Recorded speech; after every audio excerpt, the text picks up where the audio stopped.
তার লড়াই জুন মালিয়ার বিরুদ্ধে নয়, বরং মুখ্যমন্ত্রীর বিরুদ্ধে। মেদিনীপুরে প্রচারে নেমেই স্পষ্ট করলেন মেদিনীপুরের বিজেপি প্রার্থী অগ্নিমিত্রা পল।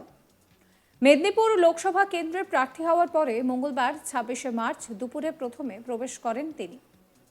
মেদিনীপুরের বটতলা কালী মন্দিরে পুজো দেওয়ার পর র্যালি করে বের হন মেদিনীপুরের রাস্তায়।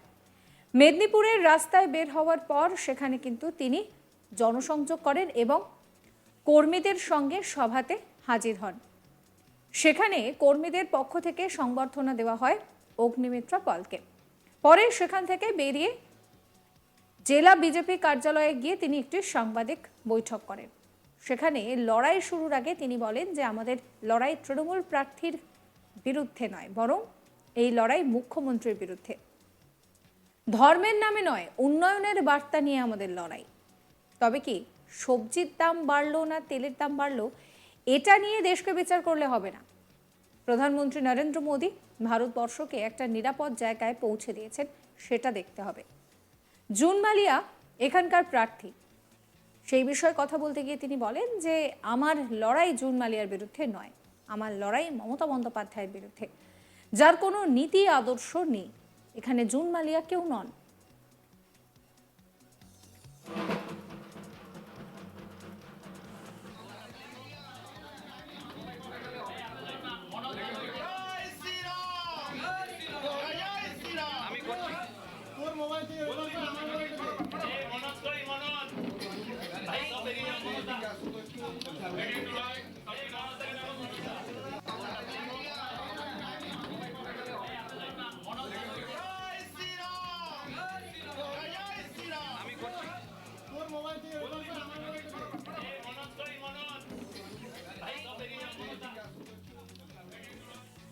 কি বলছেন অগ্নিমিত্র পল, শোনাবো আপনাদের। আমি সহজ বা লড়াই বলবো কি করে, যেখানে জুন মালিয়াকে আমি সেই তার সাথে আমার কোনো লড়াইই নেই, আমি তাকে আবার কিসের সহজ আর কিসের ডিফিকাল্ট। আমার লড়াই মমতা ব্যানার্জির সাথে।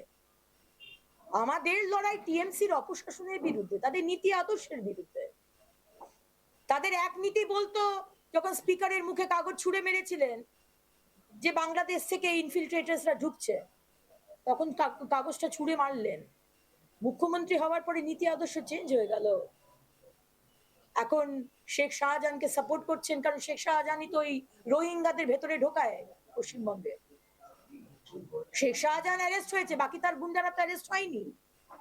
আর সেই রোহিঙ্গারাই হচ্ছে মুখ্যমন্ত্রীর ভোট ব্যাংক। যার কোনো নীতি আদর্শ নেই, যে at the drop of a hat যে তার নীতি আদর্শ চেঞ্জ করে নেয়, আমাদের লড়াই তার বিরুদ্ধে। জুন মালিয়া ইজ নোবডি। এই লোকসভা কেন্দ্রের দিলীপ ঘোষকে প্রার্থী হিসেবে চাই বলে বিজেপির লোকজনই দেওয়াল লিখন শুরু করে দিয়েছিল দিলীপ ঘোষের নামে। তারা আশাহত হয়েছে দিলীপ ঘোষ প্রার্থী না হতে। সেই প্রসঙ্গে অগ্নিমিত্রা বলছেন যে এইরকম হওয়াটা খুব স্বাভাবিক। কারোর সঙ্গে অনেকটা সময় কাটানোর পর সে না থাকলে মন খারাপ হয়। দিলীপদা এখানে 5 বছর সংসার করেছেন, ফলে অনেকের মন খারাপ হওয়াটা স্বাভাবিক। আসানসোল থেকে আমি এখানে এসেছি, আমারও মন খারাপ। বিজেপি পার্টি একটা মহাসমুদ্রের মতো, তৃণমূলের মতো ছোট নালা নয়। এটা দিলীপদার এলাকা, তার আশীর্বাদ নিয়েই এখানে এসেছি। তাই কার্যকর্তাদের মন খারাপ হওয়াটাই স্বাভাবিক। তারা এত বড় লড়াইয়ে নেমেছেন, তারা এটা নিশ্চিত বুঝতে পারবেন। তারা মনে রাখবেন যে এখানে আমরা কি ভোট পাবো, সেটাই কিন্তু ঠিক করবে 26-এর লড়াইয়ের জন্য। শোনাবো আপনাদের তার কথা। খুব স্বাভাবিক, খুব স্বাভাবিক। আমরা যখন কারুর সাথে 4 দিন বা 5 দিন আমরা যদি কারুর সাথে কোনো ট্যুর কোম্পানির সাথে ঘুরতে যাই, তখন সেখানে যারা যারা সেই ট্যুরের কোম্পানির মধ্যে যায় একসঙ্গে, তাদের সাথে একটা বন্ধুত্ব, একটা আত্মীয়তা হয়ে যায়। আজকে 5 বছর দিলীপদা এখানে সংসার করেছেন, তো সেখানে মন খারাপ হবে না? হওয়াটাই তো স্বাভাবিক। আজ আসানসোল থেকে আমি এখানে এসেছি, আমার ছেলে মেয়েদের মন খারাপ হচ্ছে না? কিন্তু এটা আমাদের বিজেপি পার্টি। বিজেপি পার্টি একটা মহাসমুদ্রের মতো। এই তৃণমূলের ড্রেন, মানে হাই ড্রেনও বলবো না, মানে গ্রামে ছোট রাস্তা হয় না, ছোট রাস্তার পাশে যে ছোট ড্রেন গুলো হয়, কোনোদিন পরিষ্কার করে না, সেই ড্রেন। সুতরাং আমাদের এখানে ওই একটা পোস্ট বাকি সব ল্যাম্প পোস্ট সেটাও নয়। শীর্ষ নেতৃত্ব যেটা বলবেন, ওনাদের যেটা মনে হবে যে না এইটাতে এইখানে এইটা করলে স্ট্র্যাটেজি, জিততে পারে। জিততে হবে, আগে তো জেতা। আর দিলীপদার আশীর্বাদ নিয়েই তো আমার এখানে আসা। দিলীপদা আমাকে রাজনীতিতে এনেছেন। দিলীপদা মহিলা মোর্চার সভানেত্রী করেছিলেন। আর দিলীপদারই কনস্টিটিউয়েন্সিতে আজকে দিলীপদার আশীর্বাদ নিয়ে এখানে এসেছি। সুতরাং দিলীপদা সবসময় রয়েছেন। কার্যকর্তাদের মন খারাপ হওয়াটা একদম স্বাভাবিক, কিন্তু আই এম শিওর যে তারাও জানে যে এটা কত বড় লড়াই, এটা একটা যুদ্ধ। মা মাতঙ্গিনী যেভাবে লড়াই করেছিলেন পতাকাটা হাতে নিয়ে, গুলিবিদ্ধ হওয়ার পরেও পতাকা ছাড়েননি, আজকে সেই লড়াই আমার কার্যকর্তারা করছে। তারা এইটুকু বুঝবে না যে মোদিজিকে আমাদের বসাতে হবে, 42-এ 42, 400-র উপর সিট পেতে হবে। শুধু মন খারাপ করে থাকলে হবে না, এটা একটা বিরাট লড়াই। আর এটা তো ট্রেলার। এখানে আমরা কি সিট পাবো, তারপর সেটা সেটা করে দেবে যে 26-এ কত সিট নিয়ে আমরা সরকার গড়বো।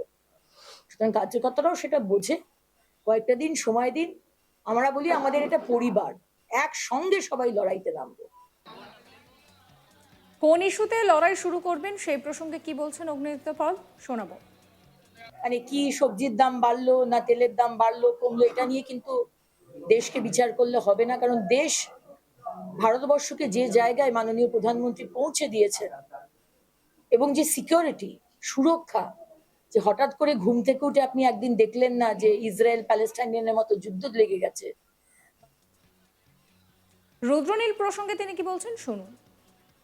অভিমান হতে পারে, কারণ রুদ্র আমারই সহযোদ্ধা। রুদ্রর ইচ্ছে ছিল লোকসভা ভোটে দাঁড়ানো, কিন্তু সবাই তো ইচ্ছে হয় ইলেকট্রাল পলিটিক্সে, মানে বেশিরভাগ মানুষেরই ইচ্ছে হয়। সবাই যে টিকিট পাবে সেটা তো হয় না সবসময়।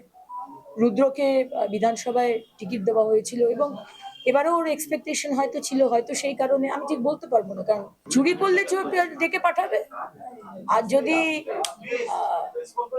চিফ মিনিস্টার মিস্টার সোরেনকে যদি জেলে যেতে হয়, মিস্টার কেজরিওয়ালকে যদি জেলে যেতে হয়, তাহলে কে এই চন্দ্রনাথ? আর কত চিফ মিনিস্টারকে জেলে যেতে হবে আগামী দিনে দেখতে থাকুন না, আমরাও অপেক্ষা করছি। এটা মোদিজির রাজ, ঠিক আছে না? এখানে কেউ ভাববেন না যে কোন দলের আপনি সাধারণ সম্পাদক না কোন দলের আপনি সুপ্রিমো, তাই জন্য আপনি যা কিছু করে যাবেন, যা কিছু দুর্নীতি, যা কিছু অত্যাচার। এখনো পশ্চিমবঙ্গ পাকিস্তান হয়ে যায়নি আর বাংলাদেশের সাথে যুক্ত হয়নি, যেটা অনেকেই চাইছেন। এটা আফগানিস্তান নয় যে যা খুশি তাই করবেন। ভারতবর্ষে সংবিধান আছে, যদিও বা আমাদের মুখ্যমন্ত্রী সংবিধান হাতে বিধানসভার মধ্যে ঢুকে যখন।